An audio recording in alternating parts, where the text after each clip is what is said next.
Hi, this is Coralla, Daily Expressions, back again with Daily Expressions. Today is December 28th, the year 2013, and today I'm going to give you more of a saying versus just an expression.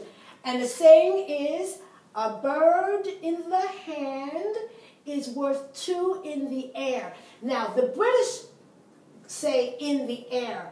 The Americans say a bird in the hand is worth two in the bush. That's American English. As you all know, there is sometimes difference between American versus British English. So once again, Daily Expressions, December 28, 2013, a saying, a bird in the hand is worth two in the air, which is British English, or a bird in the hand is worth two in the bush. Once again, Coralla Ficklin McLean, Daily Expressions.